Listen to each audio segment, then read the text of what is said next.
यशोदा मैया माखन निकाल रही, ठाकुर जी आए, मैया के गोद में बैठे, खूब जिद्दी तो हैं, तो अड़ गए मैया से, माखन खाऊंगो माखन खाऊंगो।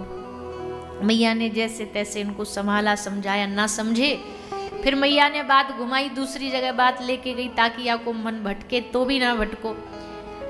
फिर अंत में मैया को याद आई कि चूल्हे पे दूध रख के मैया आई थी, सो वो बचाने के लिए। अच्छा, थोड़ी देर पहले ही ठाकुर जी ने मैया से पूछी, मैया तो को दूध ज्यादा प्यारो कि पूत ज्यादा प्यारो?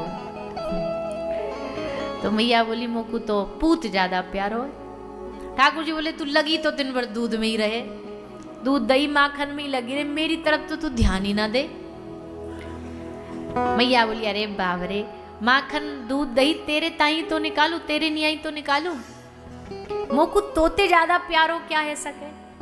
ठाकुर जी बोले, फिर ठीक है। पर इतने में ही दूध उबलने लगा और मैया उसको बचाने के चक्कर में लाला को गोद में से उठा के धरती पे बिठा के भग गई। ठाकुर जी बोले, लो कितनी बड़ी झूठी मैया। अब हाल तो हम तो कह रही कि मोकू तो दूध ज्यादा प्यारो, हमको यहाँ पटक के फेंक के भग गई दूध बचाने। यही बात पे ठाकुर जी गुब्बारा हो गए, फूल गए, एकदम नाराज हो गए।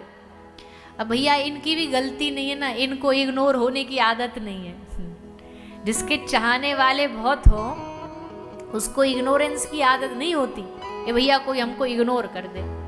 अब ठाकुर जी के इतने चाहने वाले कि वो इशारा करें तो करोड़ों खड़े हो जाएं, और उनको मैया ऐसे साइड में करके दूध बचाने चली गई। ठाकुर जी को बड़ा गुस्सा आया, बोले, मैया हमारी तो जीरो इज्जत है इस ब्रज में, इन ब्रज वालों को पता ही नहीं हम कौन है, हमसे कोई इनका सम्मान ही नहीं। मैया देखो भाग गई हमें छोड़ के, किसके लिए? दूध दही के लिए। ले मैया, अभी तेरे दूध दही को नष्ट किए देते हैं। तो मैया की एक स्पेशल कमरा था जहाँ में दूध दही माखन सब मटका मटकी छीके पे लटके रहते। ठाकुर जी ने निकारी बांसुरी गुस्सा में, और जितने मटका लटक रहे थे सब एक एक करके फोड़ डाले, सब मटकियां फूट गईं। सबरे नंद भवन में दूध दही की नदियां बहने लग गई। ग्वाल वालों को बुला लिया, बानरों को बुला लिया, आ जाओ भैया आज पार्टी है नंद भवन में। सबरे बंदर इकट्ठे हो गए। और जानते हो बानर कौन है? ये सब राम अवतार के बानर हैं।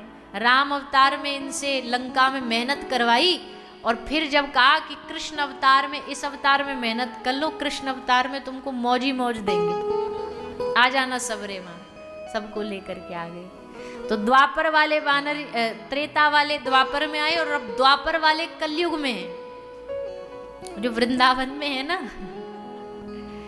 ये द्वापर वाले ये एक कन्हैया के साथ वाले ये हैं। कन्हैया जैसी छीना झपटी करना जानते हैं। अब जिनका मालिकी ऐसा हो, जिनका आराध्य ऐसा हो।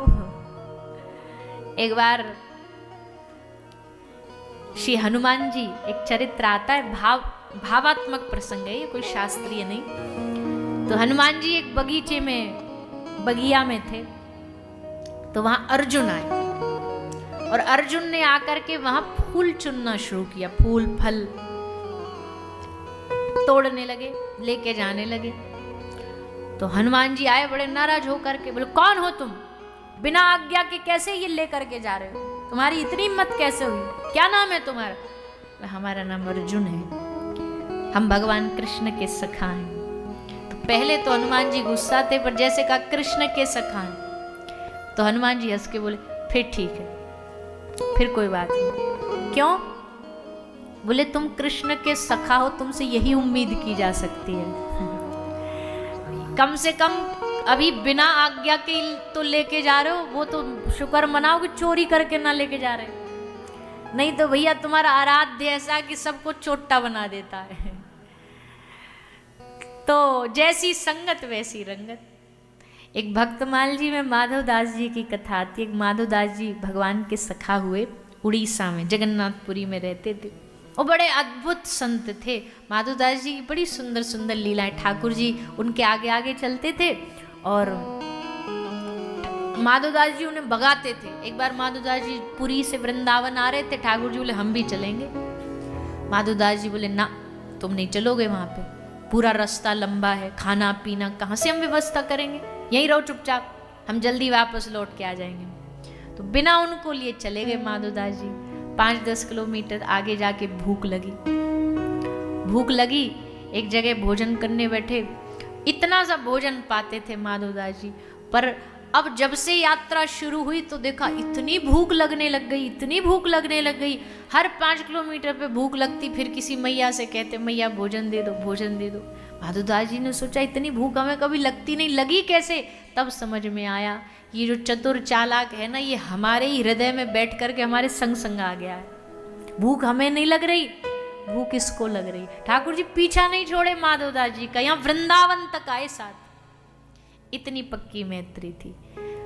तो एक दिन माधोदास जी ने देखा कि जगन्नाथ भगवान आज बड़े उदास बैठे। तो माधोदास जी ने पूछा सखे का भयो, काय को आज उदास बैठे हो? तो ठाकुर जी बोले माधो आज हमें चोरी की याद आ रही है। कुछ भी छोड़ दे पर चोरी की ललक नहीं छोड़ सकता। तो बोले हमको चोरी की याद आ रही है। तो माधोदास बोले कर लो जाके जहाँ मन कर रहा है आपका। ठाकुर जी बोले चोरी का एक गुण ये है कि अकेले में मजा नहीं आता जब तक पूरा ग्रुप ना हो, एक आध संगी साथी तो चाहिए। तो माधोदास जी बोले पकड़ लो किसी को भी जा करके जो आपका सखा हो। ठाकुर जी बोले जहाँ तो हमारो एक ही सखा है, तू ही हमारो सखा है, तू ही चल हमारे संग चोरी करने। माधोदास जी बोले बुद्धि ठीक है आपकी, जैसे तैसे इस पुरी में हमने इज्जत बनाई है, चोरी करते अगर पकड़ लिए काई ने तो का इज्जत रहेगी हमारी। अब इमोशनल ब्लैकमेल करने में तो ये नंबर 1 है। बोले अच्छो तुमको इज्जत प्यारी है, हमारो मन प्यारो नहीं, हमारी इच्छा प्यारी नहीं है, तुम्हें इज्जत ज्यादा बड़ी है तुम्हारे लिए। अब क्या बोले, चुप हो गए। माधोदास जी बोले चलो करते हैं तुम्हारे संग चोरी, बताओ क्या चुराना है? बोले हमको कटहल चुराने का मन कर रहा है आज, बगीचे में बढ़िया बढ़िया कटहल लगे। तो माधोदास जी बोलो तो हमारे चेला का ही है, आप कहो तो कटहल की लाइन लगवा देंगे। राजा जी का है, राजा हमारा चेला है, तो हम बोलते हैं अभी कटहल ले आता। ठाकुर जी बोले अरे बाबरे, जो चीज मांग के और जो खाई जाए उसमें आनंद नहीं, चोरी में ज्यादा आनंद है, तो चोरी करके खाएंगे। तो ले आए माधोदास जी को, बेचारे पहली बार चोरी करने आए माधोदास जी।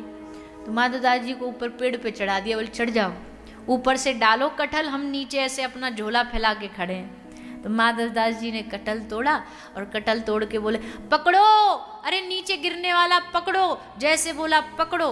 तो ठाकुर जी तो सुने ना सुने, माली ने सुन लिया, बोले रुको हम पकड़वाते हैं। सोई भाग के माली आया, और जैसे माली आया महाराज इनने तो अपनी योग माया के बल से ये तो हो गए वहां से छूमंतर, माधवदास जी अटके रह गए। माली बोला नीचे उतर, अब बेचारे उतरे माधवदास जी। चोरी करने आए हो, शर्म नहीं आती बुढ़ापे में, तुम्हारे बाल सफेद दाढ़ी सफेद और यहाँ चोरी कर रहे हो, लाओ रस्सी लाओ इसको बांधो। रस्सी ला के माधवदास जी को पेड़ से बांध दिया। अब वो ढूंढ रहे हैं ऐसे लेफ्ट राइट की, पार्टनर कहाँ गया? पार्टनर गायब। सो इतने में ही राजा की सवारी आ रही थी। राजा की सवारी निकल के जा रही, राजा ने दूर से देखा, क्या? बोले गुरुजी बंधे हुए हैं पेड़ से।